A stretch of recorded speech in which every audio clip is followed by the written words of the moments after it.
আলেপ্পোতে সংঘর্ষের পর কুর্দি নেতৃত্বাধীন সিরিয়ান ডেমোক্রেটিক ফোর্স এসডিএফ এর বিরুদ্ধে অভিযানে নেমেছে সিরিয়ার সেনাবাহিনী। কুর্দি নিয়ন্ত্রিত দেইর হাফের এলাকায় ১৬ জানুয়ারি এই অভিযান শুরু হয়। ১৮ জানুয়ারির মধ্যে পুরো আলেপ্পো নিয়ন্ত্রণে নেওয়ার লক্ষ্য সেনাবাহিনীর।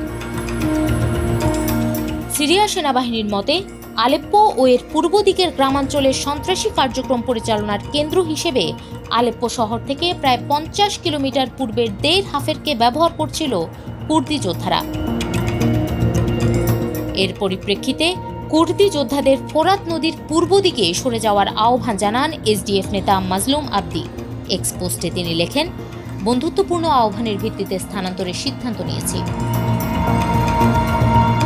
সিরিয়া সরকারের বিবৃতিতে জানানো হয়, সেনাবাহিনীর অভিযান শুরুর আগেই অন্তত ৪,০০০ মানুষ দেইর হাফের ছেড়েছে। ২০২৫ সালের শেষে সিরিয়ার প্রতিরক্ষা মন্ত্রণালয়ের সঙ্গে একীভূত হওয়ার কথা ছিল এসডিএফ এর, কিন্তু সেই চুক্তি বাস্তবায়নের কোনো লক্ষণ নেই। এর পরিবর্তে নতুন বছরের প্রথম সপ্তাহে আলেপ্পো নগরীতে প্রাণঘাতী সংঘর্ষে জড়ায় সিরিয়ার সেনাবাহিনী ও এসডিএফ। এতে অন্তত ২৩ জনের মৃত্যু হয়েছে বলে জানায় সিরিয়ার স্বাস্থ্য মন্ত্রণালয়। ২০২৪ সালের ডিসেম্বরে বাশার আল আসাদকে অপসারণের পর থেকে কর্তৃত্ব সম্প্রসারণে সিরিয়া সরকার। এর অংশ হিসেবে কুর্দিদের স্বীকৃতি দিয়ে ডিক্রি জারি করেন প্রেসিডেন্ট আল সারা।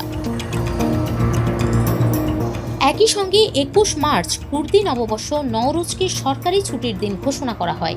ডিক্রি ঘোষণা করে দেওয়া ভাষণে আল সারাকে বলেন, স্বীকৃতির মাধ্যমে কুর্দিদের অধিকার নিশ্চিতের প্রতিশ্রুতি দিচ্ছে সরকার। এর অংশ হিসেবে জাতি গঠনে কুর্দিদের সক্রিয়ভাবে অংশগ্রহণ করতে হবে। সিরিয়ায় ১৯৬২ সালের বিতর্কিত আদমশুমারির সময় বাদ দেওয়া হয়েছিল কুর্দি জনগোষ্ঠীকে, আর ১৯৪৬ সালে স্বাধীনতার পর থেকে আনুষ্ঠানিক স্বীকৃতির দাবি করে আসছিলেন কুর্দিরা। কয়েক দশক ধরে নিপীড়নের শিকার হয়েছে বলে অভিযোগ তাদের।